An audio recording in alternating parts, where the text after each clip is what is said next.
Morning 6:30லேருந்து 9 நம்மளோட kitchen ஒர்க்கும் நம்ம பசங்களை ஸ்கூலுக்கு அனுப்புகிற ஒர்க்கும் எப்படி சீக்கிரமாக முடிக்கிறதுங்கிறத டிப்ஸை நான் ஷேர் பண்ணுறேன். அதை நீங்கள் உங்களுக்கு யூஸ்ஃபுல்லாக இருந்தால் யூஸ் பண்ணிக்கோங்க. இது வந்து இன்றைக்கி வந்து கீரை பொரியல், கீரை குழம்பு தான். ஃபஸ்ட்டு கீரை குழம்புக்கு நான் இந்த கீரை எடுத்துக்கிறேன். ஃப்ரெஷ்ஷாக கிடைச்சது நிலத்துலேருந்து. அதை ஏன் ஃப்ரிட்ஜில் வச்சு நம்ம ஸ்டோர் பண்ணி அதை ஃப்ரெஷ்னஸை குறைக்கணுன்றதான் நான் ரெண்டுமே இன்றைக்கி செஞ்சுட்டேன். இந்த கீரை என்னன்னு சொல்லிவிட்டு உங்களுக்கு தெரிஞ்சால் கமெண்ட் பண்ணுங்கள். அதுக்கு வந்து இந்த கீரை வந்து நான் குழம்பு தான் வைக்க போகிறேன். அதுக்கு வந்து பருப்பு எடுத்துக்கிறேன். பருப்பு வந்து 3 பருப்பு மிக்ஸ் பண்ணியிருக்கேன். உளுவல் பருப்பு ஒன்று, துவரம் பருப்பு ஒன்று, மைசூர் தால் சொல்லுவாங்க இல்லையா, ஆரஞ்சு கலர், அது எப்பவுமே நாங்கள் இப்படி தான் மிக்ஸ் பண்ணி வச்சுப்பேன். இது வந்து பார்த்திங்கன்னா முருங்கைக்கீரையும் கிடச்சிது ஃப்ரெஷ்ஷாக. அதனால் வந்து நான் இன்றைக்கே செஞ்சுட்டேன். அதுக்கு பாசி பருப்பு நான் ஆட் பண்ணிக்கிறேன். அதில் நல்ல பூ இருந்தது. அது கசப்பு தெரியக்கூடாதுங்கிறதுக்காக நான் பாசிப்பருப்பு ஆட் பண்ணிக்கிறேன். இவ்வளோ தான், இந்த கப் அளவுக்கு தான் நான் மெஷர்மெண்ட் எடுத்துக்கிட்டேன். நல்லா வாஷ் பண்ணிவிட்டு குக்கரில் ஆட் பண்ணிக்கோங்க. ஊறவெல்லாம் வைக்காதீங்க. ஃபஸ்ட்டு பருப்பு ஆட் பண்ணுங்கள், அதுக்கப்புறம் வந்து கீரை ஆட் பண்ணிவிடுங்க. நான் ஒரு 1/2 ஸ்பூன் உப்பு சேர்த்திட்டு நான் வந்து குக்கரை க்ளோஸ் பண்ணிடுறேன். சிம்மில் வச்சுடுங்க. சிம்மில் வச்சு 2 விசில் விட்டுருங்க. பக்கத்துலேயே இன்னொரு குக்கர் எடுத்துக்கிறேன். எதுக்குன்னு பார்த்தீங்கன்னா, நம்ம குழம்பு வைக்க போகிறோம் இல்லையா, கீரை குழம்பு, அதுக்காக பருப்பு வாஷ் பண்ணி வச்சுருந்தா அதில் நீங்கள் ஆட் பண்ணிக்கோங்க. அதே பெரிய வெங்காயம் அரையாக கட் பண்ணி வச்சுருக்கேன். ஒரு 10 பல்லு பூண்டு, 3 பச்சை மிளகா. இது பார்த்திங்கன்னா கொடம்புளி. நாங்கள் கொடம்புளி தான் சாப்பிடுவோம். கொடம்புளி இது. நீங்கள் நார்மல் புளி ஆட் பண்ணுறதுன்னா நீங்கள் பருப்பு வெந்து மசிவோம் இல்லையா, அந்த டைமில் நீங்கள் வந்து நார்மல் புளி ஆட் பண்ணிக்கோங்க. தக்காளி 1 ஆட் பண்ணிக்கோங்க. இது எல்லாத்தையும் ஒன்றா போட்டு நான் சேர்த்திடுறேன். எதுலேயுமே ஃபஸ்ட்டு வந்து பருப்பு தான் ஆட் பண்ணோம். ஏன்னா வந்து கீரை சீக்கிரம் வெந்துடும். பருப்பு வேகிறதுக்கு தான் கொஞ்சம் டைம் எடுக்கும். அதில் மஞ்சள்தூள் 1/2 ஸ்பூன், உப்பு தேவையான அளவு 1 ஸ்பூன் நான் போட்டிருப்பேன். எங்களுக்கு அது போதும். உங்களுக்கு எவ்வளோ டேஸ்ட்டுக்கோ தகுந்த மாதிரி போட்டுக்கோங்க. கீரையும் இதில் ஆட் பண்ணிக்கோங்க. போட்டுட்டு குக்கர் விட்டு விசில் வச்சுருங்க. இதுவுமே சிம்மில் வச்சு 2 விசில் விட்டுருங்க. லஞ்சுக்கு ரெடி பண்ணியாச்சு. இப்போ வந்து மார்னிங் பிரேக்ஃபாஸ்ட்டுக்கு ஒரு வானல் எடுத்து வச்சுக்கோங்க. ஸ்டவ்வில் சிம்மில் வச்சுக்கோங்க. நான் இப்போ வந்து சட்னி தான் செய்ய போகிறேன். சட்னிக்கு பின்னாடி சைடு இருக்க ப்ரௌன் கலர் ஸ்கின் மாதிரி வரும் இல்லையா, அதை எடுத்துருங்க. அப்போ தான் வந்து சட்னி டேஸ்ட்டாக இருக்கும். நான் அரை மூடி தேங்காய் தான் போட்டிருக்கேன். கட் பண்ணி எடுத்துக்கோங்க. சீரகம் கொஞ்சம், பச்சை மிளகா 2, பூண்டு 2, சின்ன துண்டு இஞ்சி போட்டுக்கோங்க. கடலை வந்து கொஞ்சமாக ஆட் பண்ணிக்கோங்க. எங்களுக்கு 3 பேருக்காக தான், அதனால் அது போதும் எங்களுக்கு. உங்களுக்கு எவ்வளோ தேவையோ அவ்வளோ ஆட் பண்ணிக்கோங்க. இந்த மாதிரி அடிச்சு பாருங்கள், நல்லாயிருக்கும். உப்பு கொஞ்சம் ஆட் பண்ணிக்கோங்க. ஸ்டவ்வில் வச்ச பாத்திரம் ஹீட் ஆகிடுச்சு. அதில் 1 ஸ்பூன் போட்டுட்டு கடுகு போட்டுக்கோங்க. கடுகு, கடலைப்பருப்பு போட்டுக்கோங்க. கொஞ்சமாக சீரகம் ஆட் பண்ணிக்கோங்க. தேங்காய் சட்னிங்கிறதுனால டைஜஷன் ஆகாது, அதுக்காக வந்து சீரகம் ஆட் பண்ணிக்கோங்க. இது ஃப்ரை ஆகிற கேப்பில் நான் வந்து சட்னி அரைச்சிட்டேன். கொஞ்சமாக கருவேப்பிலை போட்டுட்டு அதையும் சேர்த்து இதில் ஆட் பண்ணிக்கோங்க, அரைச்ச சட்னியில். அவ்வளோதான், சட்னி ரெடி ஆகிடுச்சு பிரேக்ஃபாஸ்ட்டுக்கு. இப்போ நான் என்ன பண்ண போகிறேன்னா, அதே பாத்திரத்தில் நான் வந்து 2 ஸ்பூன் ஆயில் ஆட் பண்ணிக்க போகிறேன். இது எதுக்குன்னு பார்த்தீங்கன்னா, நம்ம குழம்பு தாளிக்கிறதுக்காக. கடுகு சும்மா 4-5 கடலப்பருப்பு, சீரகம் மட்டும் கொஞ்சம் எக்ஸஸாக. நாங்கள் எப்போவுமே சீரகம் ஜாஸ்தி சேர்த்துப்போம். டேஸ்ட்டும் நல்லாயிருக்கும், எங்களுக்கு பிடிக்கும். உங்களுக்கு பிடிச்சிருந்தா நீங்களும் ஆட் பண்ணிக்கோங்க. அது ஒரு சைடு ஃப்ரை ஆகட்டும். இந்த சைடு வந்து நான் தவா வச்சுட்டேன் பசங்களுக்கு தோசை ஊற்றுறதுக்காக. நீங்களும் அதே மாதிரி இந்த சைடு அது வணங்குற வரைக்கும் இந்த சைடு வந்து ஒரு வேலை செய்யுங்க. அப்போ தான் வந்து டக்குன்னு எல்லா வேலையும் முடிக்க முடியும். நான் பார்த்திங்கன்னா ஒரே பாத்திரம் தான் யூஸ் பண்ணேன். பார்த்திங்கன்னா 3 டிஷ்ஷும் நான் இதிலே தான் செய்ய போகிறேன். இப்போ தாளிக்கிறதுக்கு கொஞ்சோண்டு ஆனியன் கட் பண்ணி வச்சுருக்கேன். நான் என்ன பண்ணேன்னா, ஆனியன் கட் பண்ண வேண்டிய எல்லாத்தையும் வந்து நான் முன்னாடியே கட் பண்ணி வச்சுருவேன். குக் பண்ண ஸ்டார்ட் பண்ணுறதுக்கு முன்னாடியே. காஞ்ச மிளகா, கருவேப்பில், பெருங்காயம் கொஞ்சம் ஆட் பண்ணிவிடுங்க. அவ்வளோதான், நம்மளுடைய தாளிப்பு ரெடி ஆகிடுச்சு கீரை குழம்புக்காக. முடிஞ்சது. இதே மாதிரி சைடில் வந்து நான் தோசையும் ஊற்றிருந்தேன் இல்லையா, அதுவும் வெந்துருச்சு. நல்லா திருப்பி போட்டாச்சு அதையும். இந்த சைடு வந்து இதையும் அப்படியே கையில் வணக்கி விட்டுக்கோங்க. சைட் பை சைடு நம்ம இப்படி செய்யும் போது சீக்கிரமாக ஆகிடும். எல்லாமே நான் வந்து சிம்மில் வச்சு தான் செய்வேன். இந்த சைடு வந்து நம்ம அந்த தாளிப்பை ஆட் பண்ணிக்கலாம் பாத்திரத்தில். ஏன்னா வந்து இன்னும் ப்ரெஷர் எடுக்கலை நான் குழம்புலேருந்து. அது ப்ரெஷர் இன்னும் குறையில. அந்த கேப் நம்ம வேஸ்ட் பண்ணக்கூடாது இல்லையா, அதனால் நான் வந்து அந்த ஊற்றி வைக்க போகிறேன்ல குழம்பு, அந்த பாத்திரத்தில் நான் ஊற்றி வச்சுட்டேன். தோசையும் ரெடி ஆகிடுச்சு. நெக்ஸ்ட்டு 2 தோசை தான் செய்ய போகிறேன், எப்படியும் 2 பேருக்கு. அதனால் நான் சைட் பை சைடு செஞ்சுட்டேன். இந்த சைடு எண்ணெயும் ஊற்றிட்டேன். இது எதுக்குன்னு பார்த்தீங்கன்னா, பொரியலுக்காக. சேம் பாத்திரம் தான், நான் இன்னும் வாஷ் கூட பண்ணலை. கடுகு, கடலப்பருப்பு தாராளமாக போட்டுப்பேன்.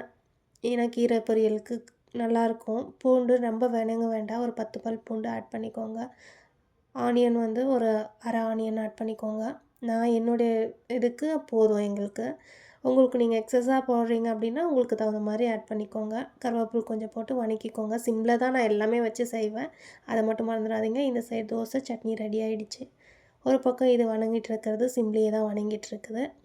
அந்த கேப்பில் நான் என்ன பண்ணுறேன்னு பார்த்தீங்கன்னா, இங்கே கீரை பொரியலுக்கு வச்சுருந்தோம் இல்லையா, அது வந்து ஃபில்டர் பண்ணி எடுத்துக்கலாம். நான் அடியில் ஒரு பாத்திரம் வச்சுருக்கேன். இந்த தண்ணி வேஸ்ட் பண்ணிடாதீங்க. நான் இதை வச்சு சூப் தான் பண்ண போகிறேன். சூப்னா சிம்பிள் தான். மிளகு சீரகம் அவ்வளோதான் ஆட் பண்ணுவேன். இதனுடைய தண்ணியிலே நிறைய ஸ்ட்ரென்த் இருக்குது. இது இன்டேக் மட்டும் இல்லை, நம்ம அவுட்டராக வந்து நம்ம hair oil, hair wash powder அந்த மாதிரியெல்லாம் இந்த முருங்கைக்கீரையை வச்சு யூஸ் பண்ணலாம். இது தான் நம்மளுடைய ஹேர் ஆயிலில் யூஸ் பண்ணிகிட்ருக்கோம், ஹேர் வாஷ் பவுடர்லேயும் யூஸ் பண்ணிகிட்ருக்கோம். முருங்கைக்கீரை வந்து நல்லாவே ஹேர் க்ரோத்துக்கும் ஹேர் ஸ்ட்ராங் ஆகிறதுக்கும் ரொம்ப ஹெல்ப்ஃபுல்லாக இருக்கும். உங்கள் வீட்டில் இருந்துச்சுன்னா அதை நிழலில் வச்சு உணர்த்திட்டு நீங்கள் யூஸ் பண்ணி பாருங்கள். ஆயிலில், ஹேர் வாஷ் பவுடரில் சூப்பராக இருக்கும் ரிசல்ட்டு. இந்த சைடு வந்து இது ஃப்ரை ஆகிடுச்சு. கை நிறைய தேங்காய் எடுத்து போட்டுக்கோங்க. அதே போல் தான் தேங்காயும் ரொம்ப பெனிஃபிட் இருக்குது. நாங்கள் எப்போவுமே தேங்காய் நிறையவே ஆட் பண்ணிப்போம். அது ஸ்கின்னுக்கு, ஹேருக்கு ரொம்ப நல்லது. நான் அடிக்கடிக்கு கை வந்து கிளாத் வச்சுருக்கேன், அதில் துடைச்சிப்பேன். ஏன்னா வந்து நம்ம அப்படியே இன்னொரு திங்ஸை தொடும்போது வந்து அதில் இருக்கிற அழுக்கெல்லாம் அதில் போயிடும். அதுக்காக வந்து நான் கிளாத் வச்சுப்பேன். ஒரு ஸ்பூன் வந்து மிளகாத்தூள் ஆட் பண்ணிக்கிட்டேன். சென்டரில் இடம் பண்ணி வச்சுருங்க. அந்த இடத்துல நீங்கள் வந்து முருங்கைக்கீரை ஃபில்டர் பண்ணி வச்சுருக்கோம் இல்லையா, அதை ஆட் பண்ணிக்கோங்க. நல்லா எல்லா இடத்துலையும் அந்த மசாலாஸ் வந்து மிக்ஸ் ஆகிற மாதிரி பண்ணி விட்டுக்கோங்க. இதில் கொஞ்சம் தண்ணி இருக்கும். அந்த தண்ணி ஃபுல்லாக ட்ரை ஆகணும். நம்ம ஆல்ரெடி ட்ரை பண்ணியிருக்கோம், இருந்தாலுமே அது இன்னும் ட்ரை ஆகணும். இல்லைனா சீக்கிரம் வந்து அது ஊசி போயிடும். இந்த சைடு வந்து நான் ரைஸுக்கும் வச்சுட்டேன். இப்போ இது வந்து நம்மளுடைய குழம்புக்கு வச்சுருந்தோம் இல்லையா, அந்த குக்கர் தான். அதில் வந்து பாருங்கள் குழம்புக்கும் ரெடி ஆகிடுச்சு. நான் அதே கீரை ஃபில்டர்லேயே வந்து நான் வந்து திரும்பவும் குழம்பு வந்து ஃபில்டர் பண்ணிக்கிறேன் தண்ணியை. இதுக்கு வந்து ஜாஸ்தி சாமான் கூட யூஸ் பண்ணலை. ஏன்னா வந்து இதுலேயே நம்ம யூஸ் பண்ணிக்கலாம். அடுத்தடுத்து செய்யும் போது அது காலி ஆகிடும். அந்த டைம் வந்து நம்ம அதே பாத்திரம் யூஸ் பண்ணிக்கலாம். உங்களால் வந்து பருப்பு மசிச்சு விட்டுக்க முடியும் கையிலே அப்படின்னா நீங்கள் கையிலே பண்ணிக்கோங்க. என்னால் வந்து அது பண்ண முடியறதில்ல. நான் வந்து ட்ரை பண்ணுவேன், முடியாது. அதுக்கப்புறம் வந்து நான் மற்ற எடுத்து தான் யூஸ் பண்ணுவேன். இது வந்து ரொம்ப கொலையாக இருந்தாலும் நல்லா இருக்காது சாப்பிட்றதுக்கு. ஓரளவுக்கு மிக்ஸ் பண்ணி விட்டுக்கோங்க. அவ்வளோதான், எங்களுக்கு போதும். இந்த அளவுக்கு இருந்தால் போதும் எங்களுக்கு. குழம்பு வந்து இன்னும் கொஞ்சம் எனக்கு தண்ணியாக வேணும். அதனால் நான் வந்து எல்லா தண்ணியுமே ஆட் பண்ணிக்க போகிறேன். சிலவங்க வந்து திக்காகவே சாப்பிடுவாங்க. அப்படி வேணும்னா நீங்கள் இந்த டைமில் அப்படியே விட்டுடுங்க. நான் வந்து உப்பெல்லாம் எதுவுமே ஆட் பண்ணலை. ஏன்னா ஆல்ரெடி நான் பருப்பு வேகும் போது உப்பு ஆட் பண்ணியிருப்பேன். நீங்கள் வந்து டேஸ்ட் பார்த்துக்கோங்க. உப்பு பத்தலை அப்படின்னா நீங்கள் வந்து ஆட் பண்ணிக்கோங்க. அவ்வளோதான், நம்மளுடைய சாம்பார் குழம்பு ரெடி ஆகிடுச்சு, கீரை குழம்பு. இது வந்து ரைஸுக்கு இன்றைக்கி வந்து என் ஹஸ்பண்டுக்கு களி பிடிக்கும். அவருக்காக வந்து நான் களி செய்வேன். அதுக்காக வந்து நான் இப்படி தண்ணியாக தான் வச்சுருப்போம். இதில் வந்து கொஞ்சம் கொத்தமல்லி போட்டு அதிலே விட்டுருங்க. அந்த சூட்லேயே வந்து அது நல்லா வெந்துடும். இந்த சைடு பார்த்திங்கன்னா நம்மளோட கீரை பொரியலும் ரெடி ஆகிடுச்சு. அது கீரையில் இருக்க தண்ணி ஃபுல்லாக ட்ரை ஆகிடுச்சு. இந்த ஸ்டேஜில் வந்து நீங்கள் இறக்கி வச்சுடுங்க. அவ்வளோதான், முடிஞ்சது கீரை பொரியல். கீரை வெந்துட்டுருக்க கேப்பில் நான் குக்கர் வாஷ் பண்ணி வச்சுட்டேன். அந்த குக்கரில் வந்து இப்போ கீரை எடுக்கிற கேப்பில் வந்து நான் குக்கர் வாஷ் பண்ணி வச்சுட்டேன். அந்த வாஷ் பண்ண குக்கரில் வந்து நான் வந்து 3.5 டம்ளர் தண்ணி ஊற்றி வச்சுருக்கேன். எதுக்குன்னு பார்த்தீங்கன்னா களிக்கு. அந்த தண்ணி கொதிக்கிற கேப்பில் வந்து நான் வந்து இங்கே போமோகிரானேட் உரிச்சிட்ருக்கேன் பசங்க ஸ்நாக்ஸுக்காக. வேஸ்ட்டை கூட நான் பிளேட்டில் தான் ஸ்டோர் பண்ணி வைப்பேன். ஏன்னா நம்ம க்ளீன் பண்ணும்போது நமக்கு ஈஸியாக இருக்கும். கீழே போட்டுட்டோம்னா அதையும் சேர்த்து க்ளீன் பண்ணிவிட்டு உட்காந்துட்ருக்கணும். டைமே தான் நமக்கு வேஸ்ட் ஆகும். அடுத்து ரைஸ் குக்கரில் இருந்ததும் ப்ரெஷர் குறைஞ்சிடுச்சு. பசங்களுக்கு வந்து லஞ்ச் எடுத்து வச்சிட்ருக்கேன். இது எல்லாமே டக்குன்னு அடுத்தடுத்த டைமில் முடிச்சிடுவேன் நான். அப்படி தான் நடக்கும். ஏன்னா நான் வீடியோங்கிறதுனால உங்களுக்கு கொஞ்சம் நான் ஸ்பீடாக காமிக்கிறேன். பார்த்திங்கன்னா எனக்கு கரெக்டாக இருக்கும் டைமிங்கு. பசங்களுக்கு கீரை குழம்புனா ரொம்ப பிடிக்கும். அதுக்காக அவங்களுக்கு நல்லாவே தாராளமாக குழம்பு ஊற்றியாச்சு. கீரை பொரியல்னால் நான் ரசம் வச்சுருப்பேன். முருங்கைக்கீரை செஞ்சுட்டு அதுலேருந்து ரசம் எடுத்து வச்சு செஞ்சுருப்பேன். இன்றைக்கி 2 கீரையுமே ஃப்ரெஷ்ஷாக இருந்ததுனால நான் வந்து 2மே இன்றைக்கி இப்படி செஞ்சுட்டேன். இல்லைனா ரசம் தான் செஞ்சுருப்பேன். அவ்வளோதான், ஸ்கூல் மெனு ரெடி ஆகிடுச்சு. ஹெல்த்தியாகவும் இருக்குது. இதை விட வேறு என்னங்க வேணும்? மாடர்னாக செய்யணும் அப்படின்னு பார்த்தாக்க நம்ம அம்மாவங்க சொல்லி கொடுத்தது எல்லாத்தையும் நம்ம மறந்துடுவோம். ஃபுட்டும் நல்லா இருக்காது. நம்ம இந்த மாதிரி சிம்பிளான டிஷ்ஷஸே ஃபாலோ பண்ணலாமே. ஹெல்த்தி இல்லையா? முடிஞ்சால் நீங்களும் ஃபாலோ பண்ணுங்கள். கப்பில் எடுத்து வச்சிருந்த ரைஸையும் வந்து இதில் ஆட் பண்ணிக்கிறேன். ஏன்னா வந்து களிக்கு ரைஸ் போட்டால் நல்லாயிருக்கும். 3 டம்ளர் தண்ணிக்கு வந்து 2 டம்ளர் மாவு அந்த கணக்கில் வச்சு தான் நான் பண்ணுவேன். இப்போ வந்து கரெக்டாக இருக்கும். ஆல்ரெடி ரைஸ் கொஞ்சம் ஆட் பண்ணியிருக்கிறேன் இல்லையா, அதனால் அப்படி கரெக்டாக வரும். அந்த குச்சி வச்சேன்ல, அது வந்து அடி பிடிக்கக்கூடாதுங்கிறதுக்காக ஸ்கூல் டைமிங் வந்து 8:30. ஆனால் இவங்க 8:05, 8:10க்கெல்லாம் கிளம்பிடுவாங்க.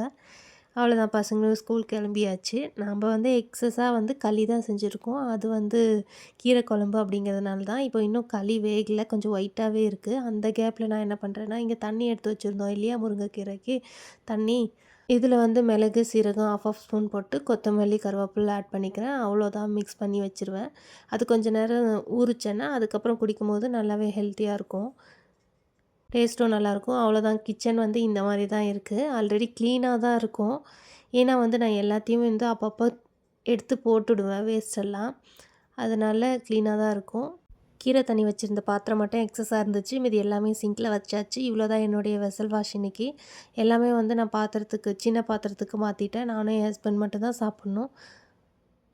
அந்த கேப்பில் வந்து நான் பாத்திரமும் கழுவிட்டேன். எனக்கு ஒரு தோசை போதும், ஏன்னா ரைஸ் இருக்கும். அவ்வளோதான், மாவு நல்லா வெந்துருச்சு. அதுக்கு மட்டும் மாவு கரெக்டாக ஸ்கூல் போயிட்டு அவர் விட்டுட்டு வந்துட்டாரு. நான் வந்து களி அவருக்கு செஞ்சு கொடுத்துட்டேன். நல்லா இப்போ வந்து என் ஹஸ்பண்ட் ஆல்ரெடி நம்ம தண்ணி இருந்தது இல்லையா, அதெல்லாம் சுண்டி கரெக்டான ஒரு இதில் இருக்கும். அப்படி அதில் கரெக்டாக தண்ணி பத்தல அப்படின்னா சுடு தண்ணி வச்சுருந்தீங்கன்னா அதை ஆட் பண்ணிக்கோங்க. எனக்கு கரெக்டாக இருக்குது. வந்து 2 இந்த ஸ்டேஜ் தான், இந்த மாதிரி இருக்கும் போது தான் எங்கள் வீட்டில எல்லாம் சாப்பிடுவாங்க.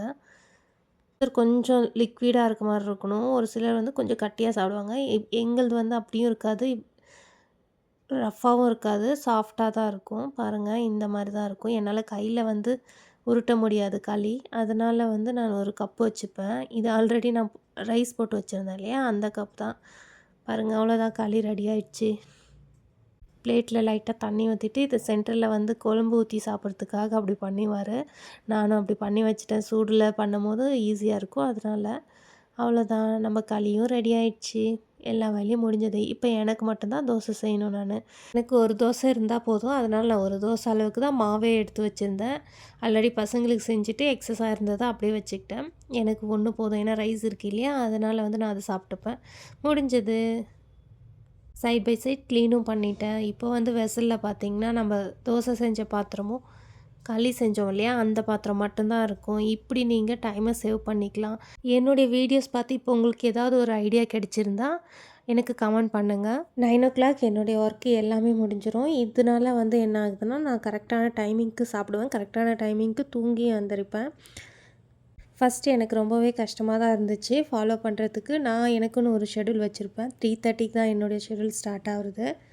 சம்மர் லீவ் ஸ்டார்ட் ஆனதுலேருந்து நானும் அதை ஃபாலோ பண்ணுறதில்ல. 4:30க்கு தான் எழுந்திரிப்பேன். இனி வந்து அதை ஃபாலோ பண்ணால் மட்டும்தான் என்னுடைய அடுத்த வேலைங்களை செய்ய முடியும். இல்லைனா எனக்கு கொஞ்சம் டைம் இப்போ பத்த மாட்டேங்குது. நான் என்ன ஷெடியூல் போட்டிருக்கேன் அப்படின்னு சொல்லிட்டு உங்களுக்கு தெரிஞ்சுக்கணுன்னா எனக்கு கமெண்ட் பண்ணுங்கள். இந்த வீடியோ உங்களுக்கு யூஸ்ஃபுல்லாக ஏதாவது இருந்ததுன்னா லைக் பண்ணுங்கள், சப்ஸ்கிரைப் பண்ணுங்கள். நெக்ஸ்ட் வீடியோவில் பார்க்கலாம். தேங்க்யூ.